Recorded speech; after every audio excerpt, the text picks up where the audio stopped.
All right, Shalom. First and foremost, all praises, honor, and glory be unto Yahweh, Bahashim Yahweh Shai, Baha Rakak Wadash, which is the Paleo Hebrew for the name of the Heavenly Father being Yahweh, and the name of the Son being Yahweh Shai. The only names in which salvation could be obtained, whether you could receive it or not. I'd like to give double honors to the elders and the apostles at GMS Great Millstone, who through the spirit and power of Yahweh, Bahashim Yahweh Shai, rule all of the nation of Israel well today, once again, whether you could receive it or not. And peace, love, blessings, and salutations be unto the elect of the house of Israel, who are pushing this truth and sincerity, and in charity and in faith, and who through the Spirit are able to receive these things that are needful for salvation on this side, man. All right, most of all, doing this work, man. We're called to work. All right, we're not called to relax. We're not called to rest. We're not called to kick your feet up and enjoy your time, man. You're called, or while you're wearing your fringes or whatever the case might be, man. You're called to work. All right, and you know, this is going to be really a rebuking, man. A rebuking to you Israelites, man, who are settled at your leaves, who ain't putting in no work, man. And you know, you can receive it however you want, man, but the elect are going to take this and they're going to grow from it. All right, because it's time for war, man. It's time to push. All right, it's time to get your hands dirty, man. And especially here at GMS Great Millstone, man, that's what we're known for, man, is getting our hands dirty, putting in this work, man. Okay? Anyway, I'm going to go ahead and jump on this 2 Corinthians 8 and 9. Let me turn this down a little bit, Salakia. Yeah, man, so, you know, you got to put in this work, man. This is 2 Corinthians 8 and 9. And what had inspired this lesson was a comment that I seen. I forget the person's name, and it don't even matter. But, you know, I was watching the brothers, one of the brothers do a live stream the other day at camp, and, you know, somebody was commenting, talking all kind of shit. You know, GMS, the camp of no saints, this and that. So I went on the guy's video, and there ain't no videos. Or I went on his channel, and there ain't no videos, man. So this guy has the audacity to go and talk shit and scoff at the men that are out there risking their lives and their freedom to push this truth. All right, putting everything aside. All right, look, you got brothers losing their house. You got brothers losing their women, losing their children. All right, losing their jobs over this truth, man. And yet you haven't gave up one fucking thing, man. And you got the audacity to go and talk shit, man. You got the audacity to go and scoff and mock at the men who are doing this, man. Anyway, this is 2 Corinthians 8 and 9. It says, "For ye know the grace of our Lord Yahweh Shai HaMashiach, that though he was rich, yet for your sakes he became poor." So our ultimate example, man, being Yahweh Shai. Though he was rich, because all things were given to him, man. Upon the creation of the earth, all things will be given to Yahweh Shai. All right? And even Shaitan offered him everything in the flesh, man. But yet he became poor for who? For the nation of Israel, man. For the sakes of you niggas that are talking shit and scoffing. All right, for your sakes, man. As well as those that are doing the work and pushing. Okay, because ultimately, man, all of Israel will receive mercy through the grace of Yahweh Shai, man. Through the sacrifice of Yahweh Shai. And through the sacrifice of the men who that grace has covered, man. Going out and pushing this truth and what have you. All right, going on, it says, that ye through his poverty might be rich. And herein I give my advice. For this is expedient for you who have begun before, not only to do, but also be forward a year ago.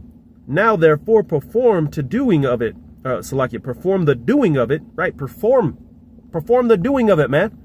Don't just be talking and you know, saying I'm going to do this and that, and I am this and that, and I got my fringes on, so I'm covered. No, man, you got to actually perform. What good is an actor if he ain't acting, man? What good is you know, anybody for that matter if they're not doing what they're supposed to be doing, man? What good is a teacher if they ain't teaching? You go to class and the teacher just walks up and asks you how your day is and just starts chopping it up with you. What good? You ain't learning anything, man. You see? So you ain't no teacher, man. You ain't no prophet. You ain't prophesying. You ain't risking anything for this truth, man. You want to keep everything that you have, but yet say, I'm an Israelite and expect to be delivered, man. But just wait, when Jacob's trouble comes, man, your faith is going to be truly tested to its furthest degree, man.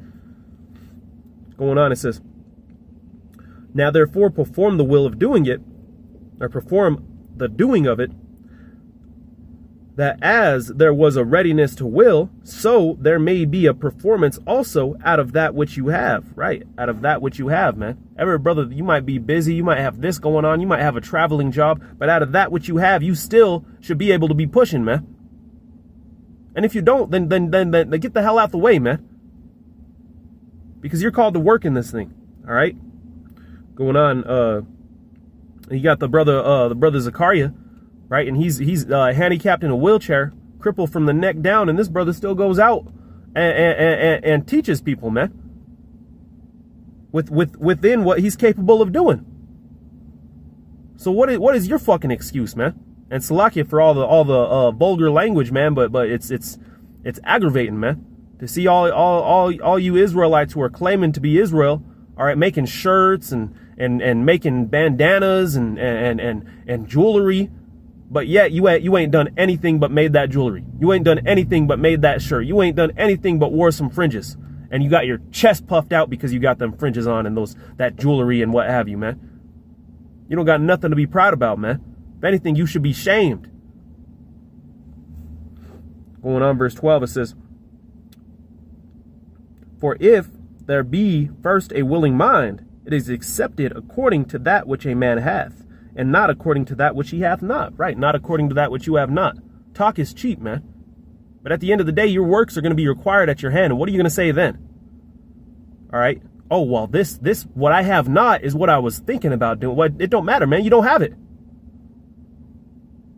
So what are you going to say, man? What are you going to say when Yahweh Shai comes and judges you, man?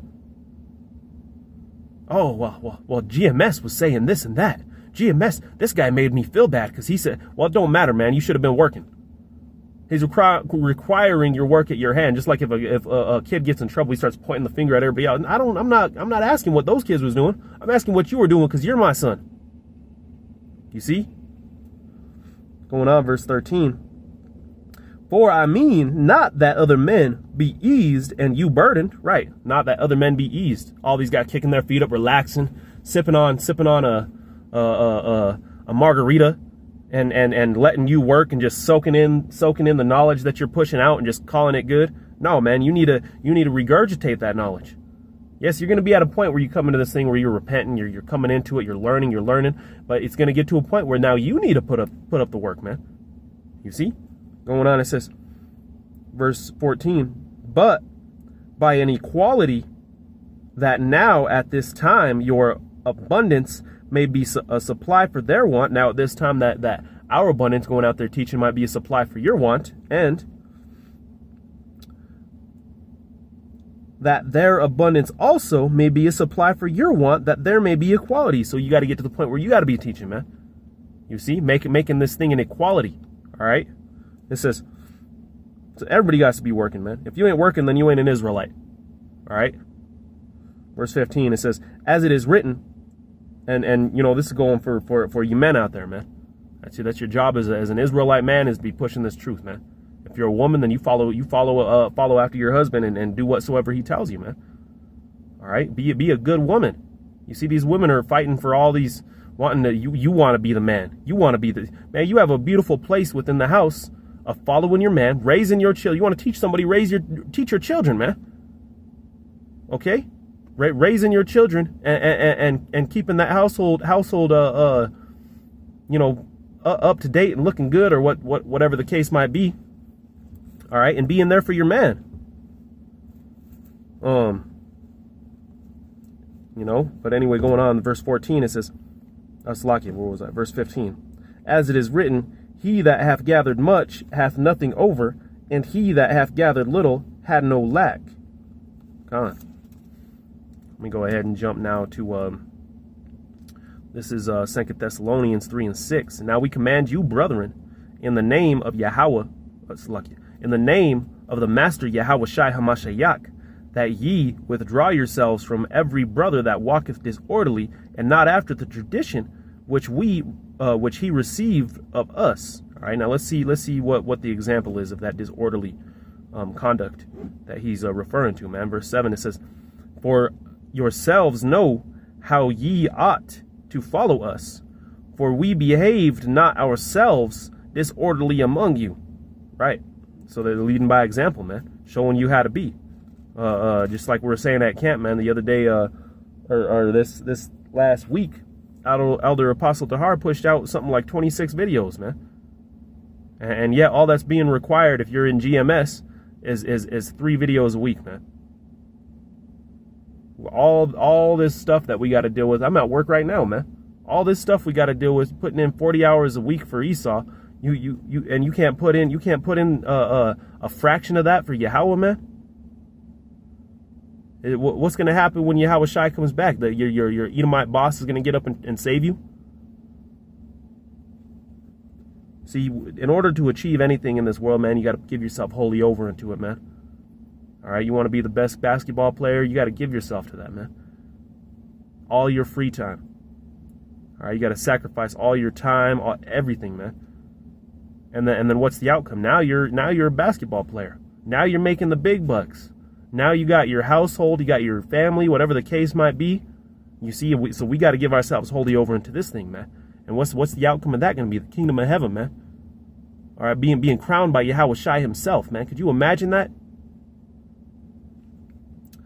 Going on, verse 8.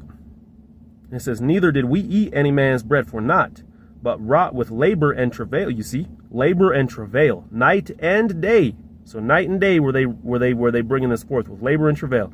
It says that we might not be chargeable to any of you. Right? We put in work, man. Just like you see the elders and the apostles putting in work. It says, verse 9, not because we have not power, but to make ourselves an example unto you and to follow us. For even and if you see somebody lifting the banner of this truth, man, they should be pushing it all the way. All right, you don't just go and I mean if it ain't GMS, if it ain't the elders and the apostles, man, then who is it? Who's holding up that banner? I can tell you now, it ain't somebody that's sitting comfortable in a chair, relaxing indoors and breaking these things down, man. Okay, you gotta actually go out and get your hands dirty, man. All right.